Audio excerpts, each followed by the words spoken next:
Hello guys, welcome to our YouTube channel. आज हम अपने इस लेक्चर में बात करने वाले हैं ऑन्कोलॉजी के बारे में। ऑन्कोलॉजी क्या क्या ऐसी टर्मिनोलॉजी होती हैं जो कि ऑन्कोलॉजी में यूज की जाती हैं।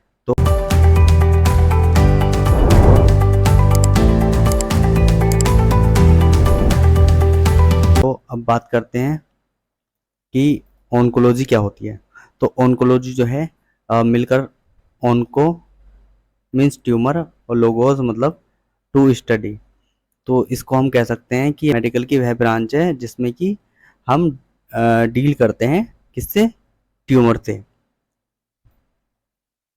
तो अब बात करते हैं इससे रिलेटेड टर्मिनोलॉजीज के बारे में, इनका क्या मतलब होता है जो मेडिकल में यूज की जाती है इन ऑन्कोलॉजी डिपार्टमेंट में। तो सबसे पहले हम बात करते हैं ट्यूमर के बारे में। तो आपने सबने सुना होगा कि ट्यूमर हो गया है ब्रेन में या बॉडी में, कहीं पर ट्यूमर हो गया है तो इसका क्या मतलब होता है। तो ट्यूमर का मतलब जो होता है ये एक एबनॉर्मल जो है ग्रोथ ऑफ बॉडी टिश्यू। ये बॉडी में जो टिश्यू होते हैं उसकी एक एबनॉर्मल ग्रोथ होती है जिसको हम ट्यूमर कहते हैं। और ये मेनली जो है दो प्रकार का होता है, एक बिनाइन और एक मैलिग्नेंट। अब बात करते हैं बिनाइन के बारे में। तो बिनाइन जो होता है ये growth that are encapsulated and remain localise. Encapsulated मतलब कि ये कैप्सूल के अंदर ही होता है और कहीं पर किसी दूसरे ऑर्गन में जो है स्प्रेड नहीं होता है। अब बात करते हैं मैलिग्नेंट। तो मैलिग्नेंट क्या होता है, growth that are not encapsulated. तो बिनाइन जो होता है एनकैप्सुलेटेड होता है और मैलिग्नेंट ये अनकैप्सुलेटेड होता है या नॉट इनकैप्सुलेटेड होता है।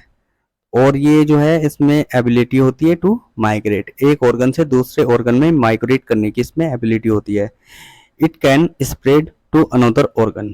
ठीक है, अब बात करते हैं न्यूप्लाज्म। नेक्स्ट टर्मिनोलॉजी जो ऑन्कोलॉजी में यूज होती है वो होती है न्यूप्लाज्म। तो देखिए न्यूप्लाज्म क्या होता है। न्यू मीन्स नया, a new growth of tissue. Neoplasm का मतलब होता है a new growth of tissue which may be benign और मैलिग्नेंट। जो कि बिनाइन और मैलिग्नेंट कोई भी हो सकता है, उसको हम कहते हैं न्यूप्लाज्म।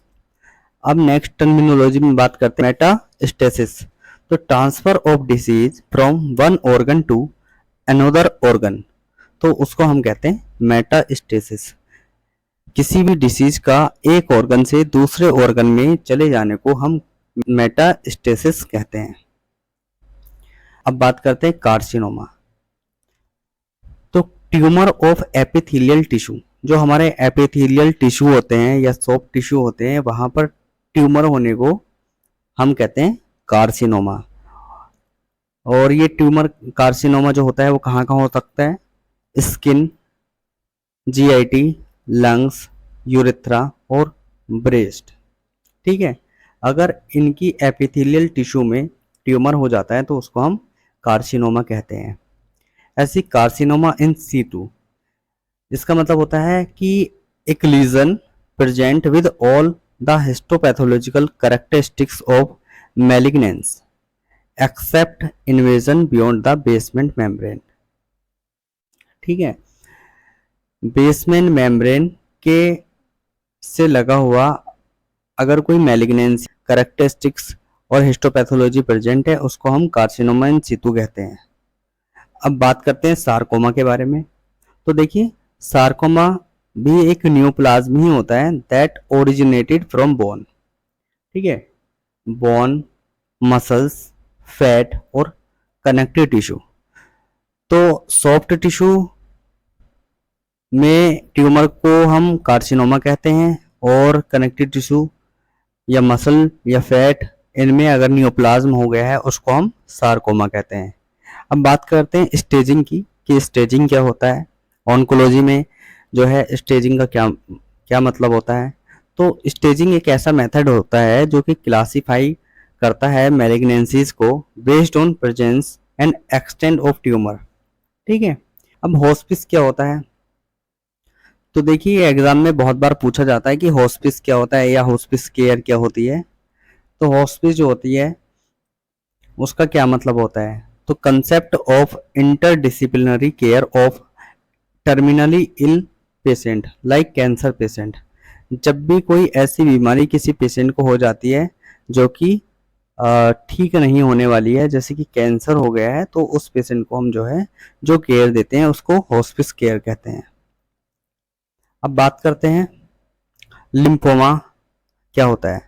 तो लिम्फोमास क्या होता है, neoplasm that originated from lymph node.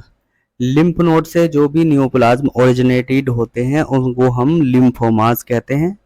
अब ल्यूकीमिया किसको कहते हैं, तो ल्यूकीमिया आपने देखो ब्लड में ही पढ़ा होगा आपने, हम ब्लड की मैलिग्नेंसीज में हम पढ़ते हैं। तो neoplasm that originated from blood forming tissue, ठीक है, ब्लड फॉर्मिंग टिश्यू जो होते हैं वहां से ओरिजिनेटेड न्यूप्लाज्म को हम ल्यूकीमिया कहते हैं।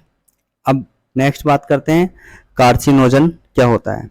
तो देखिए फिजिकल या केमिकल या biological stressor that cause neoplastic changes normal sales. तो कार्सिनोजन वह एजेंट होते हैं या स्ट्रेसर्स होते हैं जो कि फिजिकल हो सकते हैं, केमिकल या biological stressor that cause neoplastic changes in normal cell. ऐसे एजेंट जो कि हमारी नॉर्मल सेल्स में न्यूप्लास्टिक चेंजेस डेवलप करते हैं उनको कार्सिनोजन कहते हैं।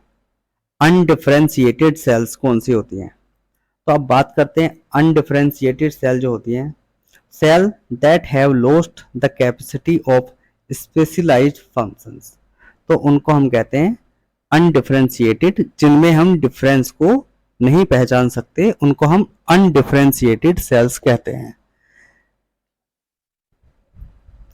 अब देखिए ये बहुत ही ज़्यादा इम्पोर्टेंट टर्मिनोलॉजीज हैं जिनमें हम सबसे ज़्यादा कंफ्यूज होते हैं कि हाइपरट्रोफी क्या होती है, हाइपरप्लेसिया क्या होता है, एट्रोफी क्या होती है, मेटास्टेसिस क्या होता है, डिस्प्लेसिया, एनाप्लेसिया या एप्लेसिया क्या होता है। अब बात सबसे पहले हम करते हैं इसमें हाइपरट्रोफी। देखिए ये दो शब्दों से मिलकर बना है, हाइपर मतलब ज़्यादा और ट्रोफी मीन्स साइज जो है। तो increase size of organ due to increase size of cell, ठीक है, जो सेल है अगर वह इतनी बड़ी है और ये सेल इतनी बड़ी हो गई है तो उसको हम हाइपरट्रोफी कहेंगे। और hyperplasia increase size of organ due to increase number of cell, ठीक है। अब यहाँ पे एक ही सेल का जो है साइज क्या हो गया था, इंक्रीज हो गया, तो इसकी वजह से ऑर्गन जो है और बड़ा हो गया साइज, तो इसको हम कहेंगे हाइपरट्रोफी।